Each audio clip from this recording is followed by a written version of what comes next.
Hello everyone, this is Colin once again. I'm making this video because I watched Klingschor's newest video, the username Klingschor here on YouTube, his video, The Problem with Criticizing Islam. And I wanted to make a video, not necessarily a response, but just sort of a reflection on my thoughts regarding this video. I also had the privilege of talking with Klingschor, and we shared some thoughts, and it was a nice conversation. And what I like about Klingschor and individuals like him is that they're very honest with what their biases are, and they're also attempting to understand the religion of Islam in the most objective way possible. At least that's the experience I've had so far with talking with Klingschor and looking at his videos. He's honest where he's coming from. And in this particular video of his, he sets about to talk about what he calls stereotypes or archetypal groups that exist that primarily are the ones that talk about Islam, whether it's in an academic setting or a literary setting or being an author. And he divides these groups into essentially like liberals. Then I'm relabeling them a little bit, but liberals and there's certain subgroups within liberals. Pretty much those who are non-Muslims who essentially wish to show Islam as nothing but a positive light. And then he's got the group that are called bigots, which come in their own variety of flavors, that are essentially individuals that do not like Islam for one reason or another, whether it's a Christian trying to convert Muslims to Christianity by showing that Islam is false, or individuals that are atheistic that essentially may have a racist bent on their views of Islam. And then we've got Muslims themselves, who he divides into like laymen, and then there are Muslim clerics, and then also Muslim apologists, and then extremist Muslims. So he gives a very wide spectrum, and I haven't even covered all of them because I really do encourage everybody to watch his video, and which I'll be linking in the more info section to kind of get a sense of what it is he's talking about. But one thing that I found great about the video was that he was able to articulate these various subgroups, because the fascinating thing about each one of these groups, which I don't know Klingschor, since I do study psychology, I look at the fact that we have these various groups who feel that they are championing how they view Islam. And I think what's fascinating about any world religion, regardless of whether we're talking about Islam or Christianity or Buddhism, is that a world religion is going to be large enough to contain these various views. And you're going to have individuals who can find what they're looking for by reading the text. And what's fascinating is that even though all these people, in theory, are handling the same material, handling the same text, the same history, they come to these vastly different conclusions and interpretations of the text. And I found that with Klingschor so adequately putting all these individuals in front of us, these different stereotypes or archetypes as he called them, we get a sense of that these are the primary individuals that will look at Islam. But he concludes the video by talking about what he calls objective Orientalists or academics. He says if you want to know about Islam, go to the academics. And these are the individuals that, in theory, do not have a bias.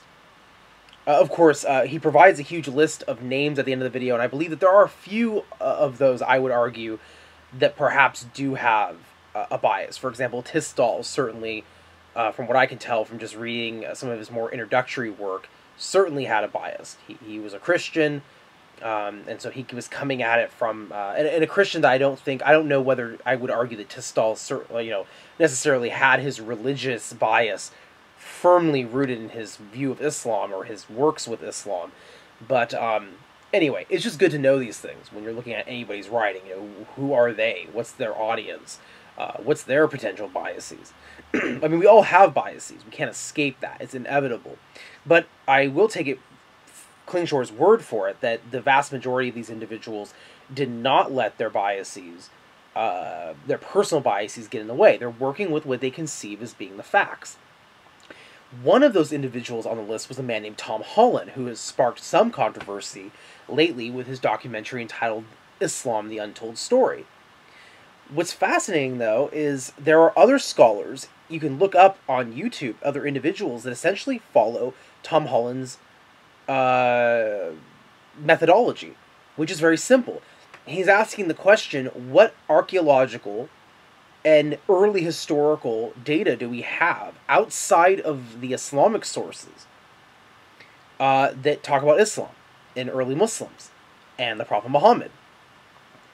And what his conclusion was, and the documentary didn't really shock me as much as it might shock a more orthodox-minded Muslim. But because, as I've said in my past videos, I don't consider myself an orthodox Sunni Muslim anymore, his findings don't really shock me as much. But essentially what he says in the documentary is that we have no, or that the early history of Islam, as corroborated by external sources, is very lacking. So that we would have to put our entire faith in the authenticity of the hadith collections in order to, or in the Sirah literature, in order to say for certain that we know what happened in the early years of Islam. But as Tom Holland points out, and as individuals that he was using as reference have argued, the Sirah literature and the hadith collections were finally written down many years after the fact. And then it becomes more of our faith in oral tradition, which some individuals would argue the oral tradition is completely fine. But as a psychology major, and having read numerous studies, well, I shouldn't say numerous, because then people are going to ask me to cite my material, which you should, and I can't off the top of my head. But just my basic understanding as a psychology student, looking at memory and just development when it comes to memory, our memories aren't that great. Our attention to detail isn't that great. How our need to exaggerate concepts and change things does occur. So, as I've said in past videos of mine, I've become increasingly more skeptical of the hadith literature. The how it was collected, the sort of amount of willingness one has to take in order to say that a certain hadith is absolutely authentic. Is the methodology something that we can say for certain is foolproof? I mean, we know that not every hadith collection, or at least every hadith collector, had the same methodology. Excuse me. We know that the hadiths that were chosen by certain collectors is different from the next collector. And that there was open criticism, or at least the acceptance rate for certain schools of thought varied as well. And what I mean by that is, like, for example, the Mutazilites would only accept mutawatir hadiths as being binding for fiqh, whereas the Zahiri school of thought, for example, Ibn Hazm was incredibly critical of hadiths, even in Bukhari. There and other collections, he was very critical of whether looking at the language of the hadiths that were being used. Anyway, so there's a huge body of hadith criticism that exists that I was woefully ignorant of, as far as outside of Islam, certain scholars that took a keen eye on the hadith literature. Now, as a Muslim myself, who is not of the, quote, orthodox persuasion, if you will, or at least the orthodoxy would not accept me, for the most part, what that does for me is, I accept the hadiths that might have to do with the day-to-day practices, for example, how to pray and things of this nature. I'm not advocating, even though I don't see any issue if someone were to choose this, because how hypocritical would that make me if I was being judgmental on certain people. But I'm not saying I'm a Quran-only Muslim, or a Quranist, as they're called. But I when I read the hadiths, I understand that there is this criticism. I understand that there are certain hadiths that are deemed authentic by certain individuals, that scholars throughout history have had alternative ways of looking at certain hadiths, and that it was pretty obvious that there were a number of hadiths that were the way the wording that is used reflects a legal argument that may have cropped up after the Prophet's death that was woefully foreign to the time of the Prophet, and yet suddenly we have placed into the Prophet's mouth a ruling on something or an opinion on something that most likely did not occur during his lifetime. And there's a lot of argumentation for that. So I think it's healthy to be a little bit more critical of some of these traditions and these bodies of texts. Having said that, I think it's healthy to also delve into the works of these, what Klingschor calls Orientalists, or individuals that aren't necessarily batting for Islam being the one true religion for all of mankind, but more looking at Islam how scholars have looked at Christianity and Judaism, for an example. So looking at textual transmission, looking at the authenticity of certain reports, looking at the historicity. Do we have any historical evidence? Tom Holland essentially postulates in his documentary and in his book, In the Shadow of the Swords, which I read, that there really isn't any archaeological proof for the origin narrative of Islam until the Umayyad dynasty.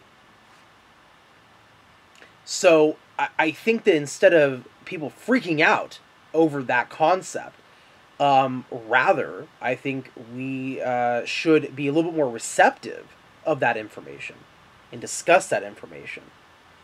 It reminds me of a debate I saw between a Protestant Christian and a Catholic Christian, I believe. It's here on YouTube. And it was, I believe, on the historicity of the death and resurrection of Jesus. And the Catholic scholar essentially said that he does not believe that or he admits there is no historical evidence for the resurrection of Christ. He calls it a purely theological matter. So he believes in a spiritual context in the death, resurrection for the sins of mankind of Jesus Christ, but he admits there's no historical evidence for it. I found that mindset fascinating. The reason why Tom Holland's documentary didn't totally floor me is because unless you're a viewer of mine and this is new to you, I've been very much thinking along the lines of not taking certain things literally anymore.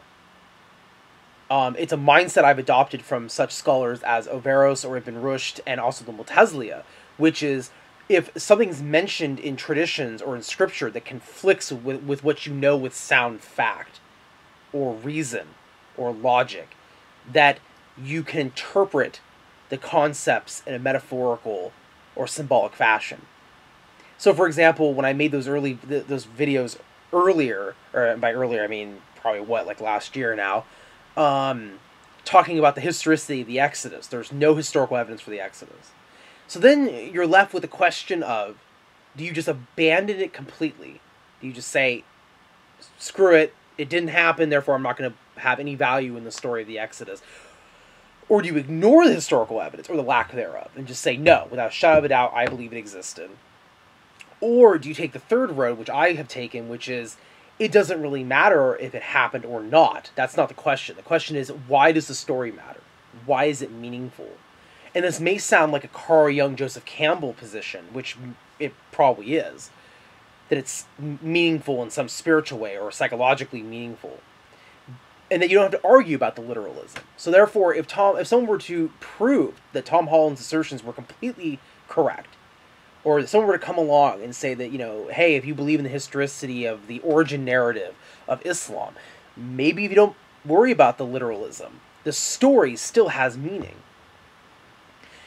For a lot of us, we want to be... It's interesting, because I've noticed with certain Muslims, they love to talk about the science in the Quran. They love to say, this is linked to an observation that we can see out in nature, and that really boosts their faith. I've noticed, though, when I've talked about the historicity of certain things, with regards to some of the prophets, if you say to somebody, oh, there's no historical evidence for any of this, they just go, that doesn't matter. It's just belief. Right? But, again, I think the issue, and I believe individuals like Hamza Yusuf, for an example, don't quote me on this, but I know there's a movement now among certain specific scholars that try and get away from putting a huge percentage of faith on the science in the Quran. Because, for example, when science is an ever-changing discipline. There are certain facts in science, but there are things that could change tomorrow. For example, the Big Bang Theory is under criticism. It has been. So there are alternative models beyond the Big Bang Theory. But anyway, I digress. The point is I think that what I got. I know this is pretty much a ramble, but these were the thoughts that were sort of spinning in my mind when I read and watched Tom Holland's information, but then also watched Klingschor's video and talked to Klingschor.